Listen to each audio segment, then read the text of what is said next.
मन हमें भगवान से शैतान बना देता है। अज्ञानी मन हमको भगवान से शैतान बना देता है। मन के विचार अगर हमारे अच्छे नहीं हैं तो हमारे लिए कलयुग है, और हमारे पास मन के विचार अच्छे हैं तो फिर हम अभी भी सतयुग में हैं। जब योग लगा भगवान से तब हम सतयुग में हैं, क्योंकि सत्य में हैं। और जब भगवान से विमुख है तो समझो कि हम कलयुग में हैं। गुरु नानक देव ने भी बोला है, घड़ी न मिलते तो कलयुग होता। अगर हम एक घड़ी भी भगवान से नहीं मिलते हैं तो हमारे लिए कलयुग हो जाता है। तो कलयुग जो है वो कलह क्लेश का युग है। जब हमारे अंदर कलह क्लेश चलते रहते हैं, अशांति रहती है, आनंद नहीं रहता, तो समझो हम कलयुग में बैठे हैं। और बाहर से भी बड़ा कलह क्लेश, तरह तरह के उत्पात, युद्ध, ये सब दिखते रहते हैं, तो भी लगता है कि कलयुग है। तो चाहे बाहर का कलह क्लेश हो या आपके अंतर मन में कलह क्लेश हो, तो वो कलयुग है। और जो बहुत ज़्यादा मशीनी दुनिया में रहने लगते हैं, कलपुर्जों का युग है, तो वो कलयुग है। तो इतना मशीनी युग, इसको इस्तेमाल करते करते चीज़ों को, मनुष्य का मन भी मशीन जैसा हो गया। जैसे भावना शून्य, अभी रोबोट बना लेते हैं साइंटिस्ट, रोबोट सारे काम करता है, मगर उसके अंदर में कोई संवेदनाएं थोड़ी होती हैं मनुष्य की तरीके से। सेंसर बोर्ड भले उसमें सेंसर लगा देते हैं तो वो सेंस कर लेता है, लेकिन फिर भी है तो मशीन, मनुष्य की तरीके से थोड़ी वो कर सकता है। जो भगवान ने मनुष्य को बनाया तो कितना अनोखा बनाया, कितना सुंदर, कितना महान, कितना अच्छा बनाया। लेकिन मनुष्य अपने मन की जो स्थिति है वो माया के अधीन करके खराब कर लेता है। और मनुष्य अपने मन की स्थिति को तरह तरह के विचार डाल के, इच्छाएं करके, विकारों के अधीन करके खराब कर लेता है। तो कलयुग में मशीनें इतनी हैं, गुरु की कृपा होती है जो पहले हमारा योग कराता है, और हम हर पल भगवान से मिलके अपने को आनंदित महसूस करते हैं।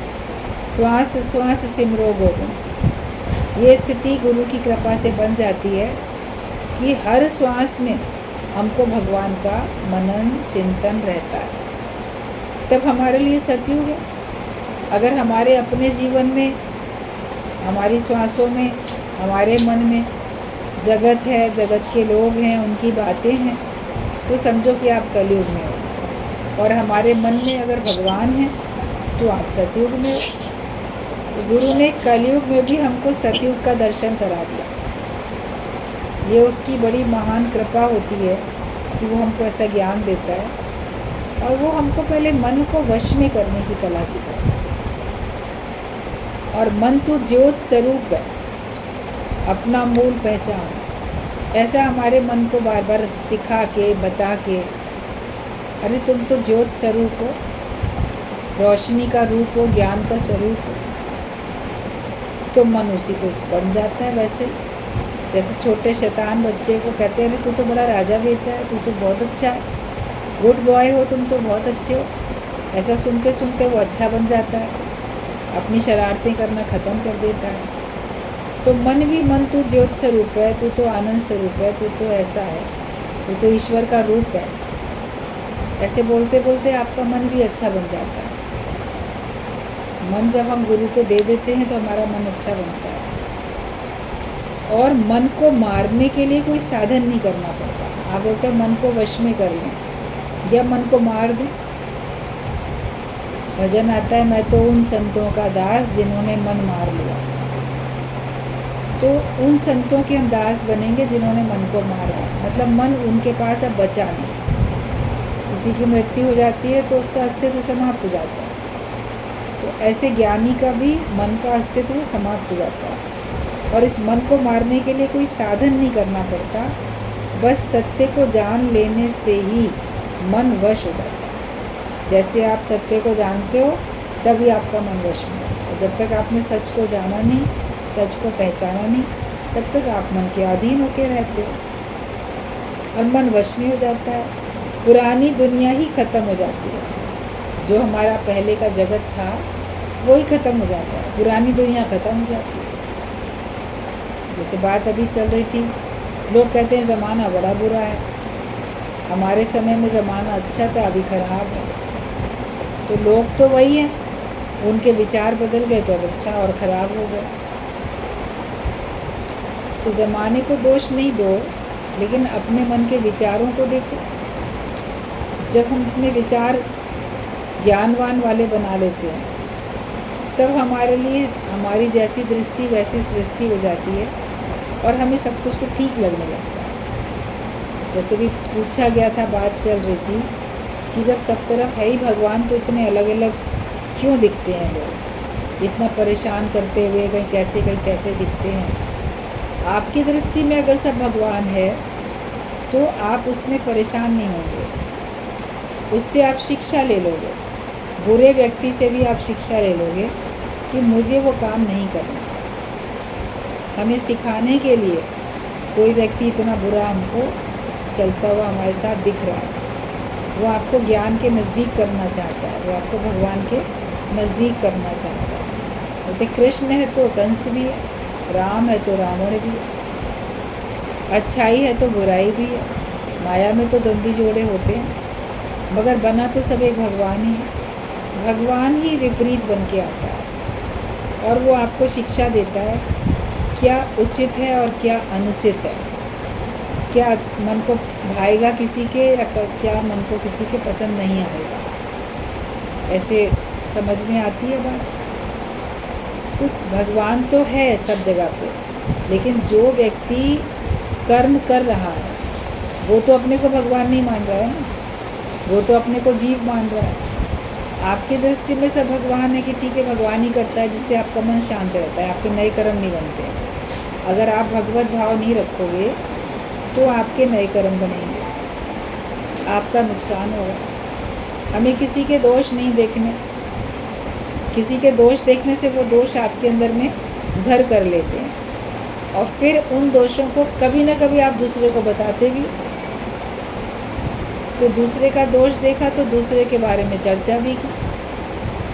और दादा भगवान ने बोला कि दूसरा देखे तो दूसरे का बेटा।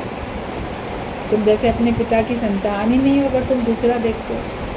मतलब कि हम माया की संतान हैं, हम भगवान की संतान नहीं है। एक तरफ तो बोलोगे माता पिता मेरा परमात्मा है, तो तुम फिर परमात्मा की संतान तो नहीं हुए ना। परमात्मा की संतान हो तो अपना आप देखोगे, भगवान करके देखोगे। लेकिन अभी माया के ही अपने को मान के बन के बैठते हैं। शरीरधारी जो आपके निमित्त मात्र माता पिता थे, उन्हीं को अपना माता पिता मान के बैठते हो, फिर भगवान को अपना माता पिता नहीं समझ पाते। तो दूसरा देखना बंद करो। हमें अब कम से कम ज्ञान के नेत्र हमारे खुले हैं, विवेक हमारा जागृत हुआ, तो अब हम चारों तरफ सच्चाई देखें। बोले ठीक बात है। एक बार दृष्टांत एक बड़ा अच्छा सत्संग में चलता था कि एक पिता कहीं जाना था उसको, तो उसका बेटा भी साथ में चला, मैं भी चलूँगा। गए, ठीक है, अपने बच्चे को भी साथ ले गया। अब कहीं किसी धर्मशाला में वो लोग सोए रात में, तो जब सवेरे सवेरे उठे तो उसका जो पिता था, तो वो सवेरे सवेरे जैसे मॉमडन्स होते हैं तो 5 टाइम की नमाज़ पढ़ते हैं, तो बिल्कुल अर्ली मॉर्निंग की भी नमाज़ पढ़ी जाती है। तो वो सवेरे सवेरे नमाज़ पढ़ रहा था। उसका चूँकि पिता के साथ बेटा भी निकला था, वो भी उठ गया था पिता के साथ, तो उसने भी नमाज़ पढ़ी। और फिर बाद में अपने पिता से कहता है हम लोग कितने अच्छे हैं, देखो हम लोग सवेरे सवेरे उठ के नमाज़ पढ़ रहे हैं और ये सराय के धर्मशाला के जितने लोग हैं वो तो सब सो रहे हैं। तो उसका पिता बड़ा समझदार था, वो कहता है बेटा तू भी सोया रहता तो अच्छा होता। ये क्या मतलब? वे कम से कम सोया रहता तो दूसरे के ऐब तो ना देखता, दूसरे के अगुण तो ना देखता। जागा, जाग के काम तो अच्छा किया, भाई कोई जाग जाए और पूजा कर ले, काम तो अच्छा किया। लेकिन अभी घर के सब लोग सोए पड़े हैं, तो फिर उनके दोष देखे, या हम कितने अच्छे सत्कर्म करते हैं तो उनके दोष देखे। तो फिर हमारा तो अच्छा काम करना बेकार चला। तो तू सोया रहता तो कम से कम तू दूसरे के ऐब तो ना देखता, दूसरे के दोष तो ना देखता। दूसरे के दोष देखना तो खराब। कोई सो रहा है सोया, तुम जाग गए तुम शुक्र मनाओ। तुम किसी को जगाना चाहो तो आत्म जागृति उसको दो। वो जागना चाहेगा तो जागेगा, नहीं जागना चाहेगा तो नहीं जागेगा। उसको अज्ञानता की नींद में ही सोने में आनंद आता है। कभी भी दूसरे के दोष नहीं देखो जागने के बाद, आत्म जागृति में आने के बाद दोष नहीं देखो। ये है कि अगर वो गलत रास्ते पे चल रहा है तो हम उसको सुधारने का भले यत्न कर लें, प्रयत्न कर लें, उसको समझाने का प्रयत्न कर सकते हैं। हमको सही बात समझ में आती है, दूसरे को नहीं आती है, हम उसको जैसे कि बता सकते हैं। लेकिन मानना ना मानना अगले की स्वेच्छा है, उसकी मर्ज़ी है। मानेगा तो अपने ही उद्धार करेगा, नहीं मानेगा तो अपना ही नुकसान करेगा। आपको किसी में दोष दिखे तो उसको मन में नहीं रखो और ना दूसरों को बोलो। लेकिन जिसका दोष है, अगर आपकी पहुंच है वहाँ तक, तो उसी से ही प्यार से समझाने की कोशिश करो। गुरुजी यहाँ तक बोलते थे कि अगर हमारे में तुम्हें कोई कमी दिखती है तो तुम डायरेक्टली हमसे बात करो, किसी और से नहीं कहो। क्योंकि किसी और से कहोगे तो निंदा होगी, और कोई और हमारे बारे में, हमने जो कर्म किया उसके बारे में दूसरा क्या जाने कि हमने जो कार्य किया है उसके पीछे उद्देश्य क्या है, वो तो दूसरा नहीं जानता। वो तो अपने हिसाब से आपको जज करेगा और अपने हिसाब से उसका वो निष्कर्ष निकालेगा। तो अगर बोले हमारी भी कोई बात बुरी लगती है या हमारे में कोई कमी दिखती है तो हमसे बात करो, हम बताएंगे कि वो काम, वो कार्य हमसे क्यों हुआ या हमने क्यों किया। क्योंकि मनुष्य तो कहीं ना कहीं सबका दोष देखते ही है, तो गुरु का भी देख लेता है। देख लेने में कोई बुराई नहीं, लेकिन आप अपनी राय दे के बचा सकते हो कि नहीं ये चीज़ जो है सही नहीं है। तो कभी कहीं संत भी, गुरु भी कभी किसी मोमेंट पे गलत हो सकता है। जैसे राम तीर्थ की बात बताई जाती है, तो राम तीर्थ जब चले गए संन्यास में, तो बाद में जब उनका काफ़ी जैसे शिष्यों से घिरा रहता था समय और वो अपनी साधना में रहते थे, तो एक बार उनकी पत्नी दोनों बच्चों के साथ मिलने के लिए आई।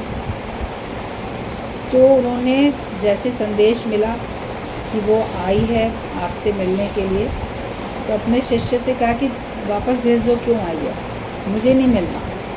और वो बड़ी मुश्किल से आई थी अपने बच्चों को लेके पिता से मिलवाने के लिए खुद ही।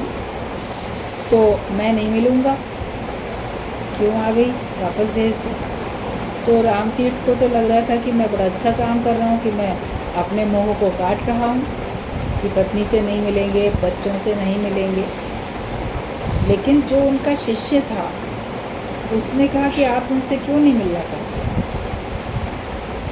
बोले पत्नी है, बच्चे हैं, हम इस रिश्ते नाते में नहीं पड़ना चाहते, नहीं मिले, जाए।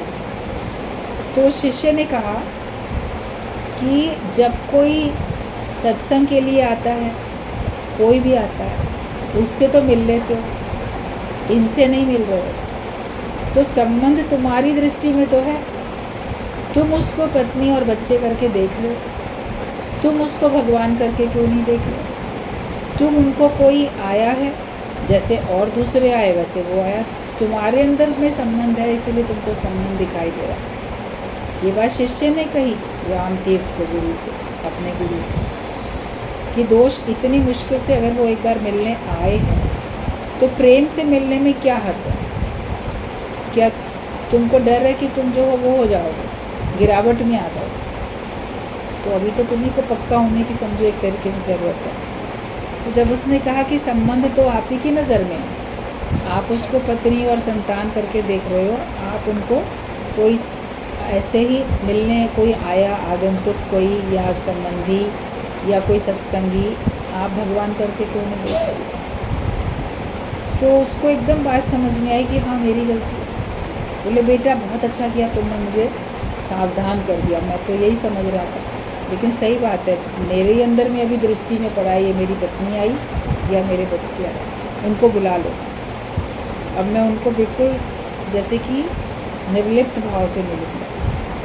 तो उन्होंने बड़ी जल्दी अपने को तुरंत अपने को उस आत्मिक स्थिति में ले आए और अपने विचारों को अपने साथ लिया उन्होंने। और फिर जब वो आई, बहुत प्रेम से मिले, हालचाल पूछा, बच्चों से बड़े प्रेम से मिले, हालचाल पूछा। वो लोग भी इतनी कठिनाई से आए थे मिलने के लिए, तो उनको भी तो तृप्ति हुई ना। अगर मान लो बिना मिले भेज देते तो वो परेशान होते हुए जाते कि देखो हम मिलने भी गए और हमसे एक मुलाकात भी नहीं की, हमारा दोष क्या है, क्यों नहीं हमसे मुलाकात की, कोई हम शत्रु नहीं है, कोई हम किसी का नुकसान नहीं पहुंचा रहे हैं, तो हमसे मुलाकात करने के लिए भी क्यों मना कर दिया। तो ऐसे वो लोग थोड़ा बैठे, उनको प्यार से मिले, हालचाल पूछा, जो भी खाना पीना उनको खिलाया गया और फिर प्यार से उनको विदा कर दिया। तो वो लोग भी चले गए, ठीक से खुश होके गए। तो संत के पास कोई आए तो वापस जाए तो खुश होके जाए ना, तृप्त होके जाए, खुश होके जाए, चाहे वो सत्संगी हो, संबंधी हो, अजनबी हो, कोई भी हो। तो अपने अंदर में संबंध नहीं होना चाहिए। हम ज्ञान अपने लिए सुन रहे हैं, दूसरा हमको क्या करके देखता है, लेकिन पहले हम सबको क्या करके देखते हैं, हमारे अंदर में संबंध नहीं होना चाहिए।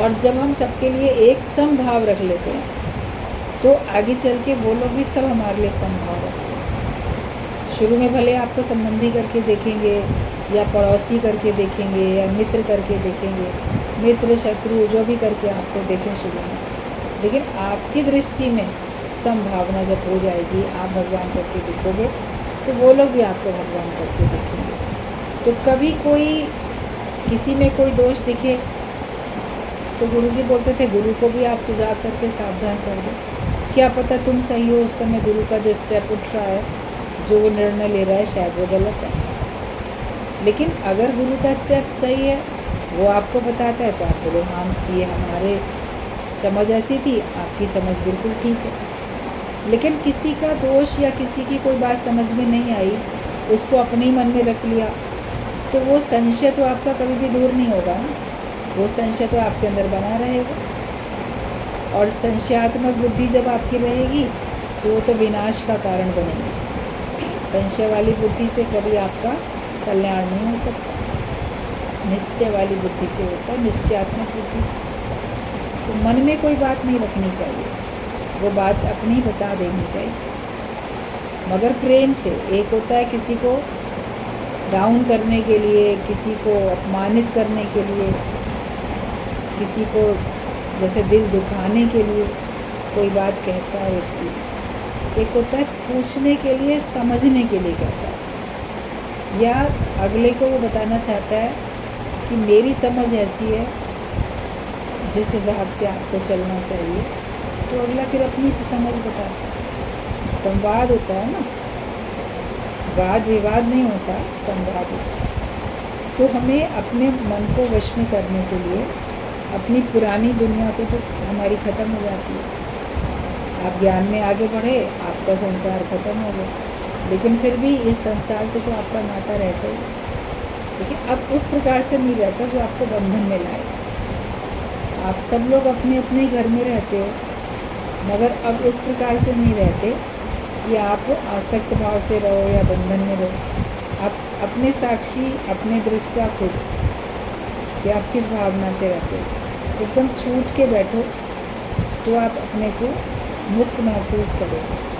और आपका योग हर पल श्वास श्वास सिमरो गोविंद कहना तो हो गया, मगर वैसा आपकी कथनी भी आपकी और रहनी भी आपकी, सब करनी एक हो जाएगी। जैसे जो कहते हैं वैसे ही आप अपना जीवन में उतारते भी। अभी जैसे बात चल रही थी कि तुम्हारा आचरण जो है वो तुमको सुंदर बनाता है, तुम्हारा चित्र तुमको नहीं, लेकिन तुम्हारा चरित्र तुमको सुंदर बनाता है। ऐसे तो बाहर से सुंदर लोग बहुत हैं, शक्ल सूरत बड़ी अच्छी है, रंग रूप बहुत सुंदर है, लेकिन अंदर से विचार बहुत कुटिल है। अंदर से विचार बहुत खराब है, तो फिर उनको आप सुंदर कैसे कहोगे? शक्ल से सुंदर है और उसकी ऐसी रहनी या उसका व्यवहार दूसरों के प्रति बहुत खराब है, तो उस व्यक्ति की सुंदरता किसी को सुख देने वाली या आंखों को प्रसन्न करने वाली नहीं होती है। वो व्यक्ति जब किसी को दिखाई देगा तो बोलेंगे कि ये कहाँ हमको दिख गया, इतना खराब आचरण वाला या इतना गलत हमारे साथ व्यवहार करने वाला। लेकिन जो आपके साथ अच्छा व्यवहार करता है, जिसका मन अच्छा है, तो बाहर से देखने में चाहे वो कैसा भी तो आपको अच्छा ही लगेगा। अपने व्यवहार को तो देखो कि हमारा व्यवहार कैसा है। अज्ञान का समय पिछले जन्म की तरह तुम्हें भूल जाता है। जब तुम अपने मन को वश में कर लेते हो तो जो अज्ञान का समय था वो जैसे पिछला जन्म भूल गए, ऐसे भूल जाता है। गुरु के मुख से जन्म लेने से ही ऐसा होता। नया तरीका जीने का हम सीख जाते हैं और यहाँ सुख आनंद ही आनंद। जब आप गुरु के मुख से जन्म लेते हो तो आप सत्संग के वातावरण में रहते हो, तो यहाँ पर तो सुख है और आनंद और कुछ है ही नहीं। और पुराना जो अज्ञानता का समय था वो ऐसे भूल जाता है जैसे कि पिछला जन्म। जो जिस उम्र में भी आया सत्संग में, उससे पहले का तो उसका पूरा संसार था और वो उसको सच मानता था। उसमें वो उठना बैठना व्यवहार करना लेना देना सब करता था। नए कर्म बनाना, पुराने कर्मों का भुगतान करना, अच्छा बुरा ये सब होता था। लेकिन अब वो सब भूल जाता है। आपको लगेगा कि जैसे आपने बिल्कुल नया बन गया। और कभी अपने ऊपर आपको आश्चर्य लगेगा कि क्या मैं वही हूँ जो मैं पहले था। अब तो मैं वैसा अपने को मानता ही नहीं। लगेगा जैसे कोई सपना था। अज्ञानता का जो समय था जैसे कोई सपना था, और सपने में भी मैं नहीं था, कोई और था, मैं उसको देखने वाला था। ऐसी आपकी अंदर की स्थिति ज़रूर बन जाती है, क्योंकि हम गुरु के मुख से नया जन्म जब ले लेते हैं तो हम नया जीने का तरीका सीख जाते हैं। और यहाँ तो सुख और आनंद ही आनंद है। सत्संग में ही तो सुख है, सत्संग में ही तो आनंद है, और हर जगह पे तो आपको दुख ही दुख है। दुनिया दुखों का घर है, सुख है तेरी गली में। केवल भगवान के रास्ते पे चलो वही सुख है, और बाकी संसार में तो दुख है। दुख सागर बोला गया, लेकिन गुरु की कृपा से ज्ञान सुन के ये सुख सागर पे बन जाता है। एक जगह जन्म लेना पड़ेगा, तभी मिलेगा जब एक जगह से तुम मरोगे। गुरु के मुख से नया जन्म मिलेगा, बड़ा अच्छा, लेकिन नया जन्म तुम्हें मिलेगा कब? जब एक जगह से मरोगे तब तो। आप माया में तो अपने को समाप्त नहीं करते, अज्ञानता में अपने को समाप्त नहीं करते, दुनियादारी में अपने को समाप्त नहीं करते, जगत से मरते ही नहीं, जीव भाव तुम्हारा मरता ही नहीं। तो जब मरे नहीं वहाँ से, तो यहाँ पे कैसे जन्म लेोगे? आप बोलते हो नहीं, मैं घर की भी काम, सारी जिम्मेदारी पूरी, दुनियादारी भी सब करता रहूं और मैं यहाँ पर भी सब कुछ करता हूँ। तो दोनों जगह तो तुम जीवित नहीं रह सकते ना। कहीं पे पूरी तरह से हमको समाप्त होना पड़ता है। तो गुरु के मुख से जन्म वो ही ले पाएगा और वो ही इस आनंद को अनुभव कर पाएगा जिसने अपने जगत की प्रलय की हो और जिसने अपने स्वयं की प्रलय की हो, जो खुद मिट चुका होगा पूरी तरह से। अब फिर उसके बाद आपको संसार तो सूझेगा ही नहीं, जगत आपको सूझेगा ही नहीं, जगत की बात भी आपको असर नहीं करेगी। मुर्दे को क्या असर करता है? मुर्दा पड़ा हो उसकी बड़ी प्रशंसा करो तो क्या उसके चेहरे पर मुस्कुराहट दिखती है? वो खुश होता हुआ दिखता है? या उसकी बड़ी निंदा करो तो क्या वो बुरा मानता हुआ दिखता है? दुखी, उदास या क्रोध में उठ के आपको चार बात सुनाने वाला दिखता है क्या? वो तो वैसे ही है, जैसा था वैसे ही है, उसको कोई फ़र्क ही नहीं पड़ रहा।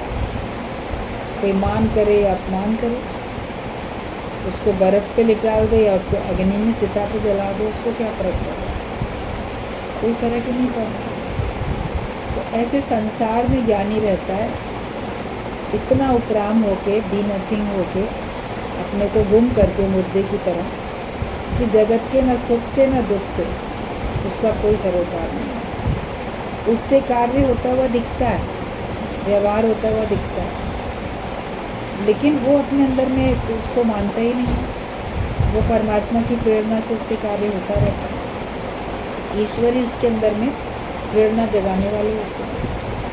कभी आपके मन में कोई ख्याल आएगा, ये चीज़ फलाने को दे दें, तो आपके मन में जो विचार उठा तो भगवान ने क्यों उठाया, चलो दे दें, तो उसकी अमानत होगी। तभी आपके अंदर आया ऐसा विचार, तो आपने दे दिया। कभी कोई अच्छा विचार, लेकिन कोई बुरा विचार, तो उसके लिए मत कहना कि भगवान नहीं डाल दिया।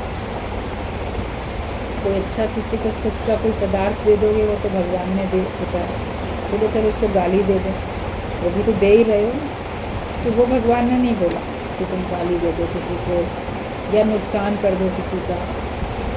वो तुम्हारे अंदर का जो जीव भाव है, वो स्वार्थ के कारण से किसी को ऐसा, किसी के साथ गलत व्यवहार कर रहा है। वहाँ पे सावधानी रखिए। अगर हम पूरे जीते जी मर चुके हैं, तो आप हमेशा सुख बांटोगे, सुख स्वरूप तुम हो और सुख बांटोगे। आप दुख किसी को दे ही नहीं सकते। दुख देने का काम जीव भाव वाले का है, क्योंकि जीव है तो जगत है, और जगत में तो दुनिया तो दुखों का घर है। वहीं जो मिलता है वही बांटते रहते हैं। जगत वाले बोलेंगे टिट फॉर टैट करते रहते हैं, जो हमको दुनिया देती है हम दुनिया को देते रहते हैं। तो बैठे ही वो संसार में, तो वहाँ से तो तुमको यही मिलेगा। लेकिन जब सत्संग की दुनिया में बैठोगे, तो वहाँ से तो आपको प्यार ही प्यार मिलता है, ज्ञान ही ज्ञान मिलता है।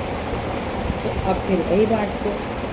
फिर कहीं भी चले जाओ, सत्संग की दुनिया में रहो या अपनी संसार की संबंध वाली दुनिया में रहो या भगवान की दुनिया में, आपके ईश्वर सृष्टि हो, मनोमय सृष्टि हो, या ये सत्संग का आपका दायरा, आपका हर जगह पे बांटना केवल ज्ञान होगा, आपका बांटना केवल प्रेम है। आप दूसरी बात कभी कहीं कर नहीं सकते, क्योंकि अंदर से रिश्ता नाता हमारा खत्म हो जाता है।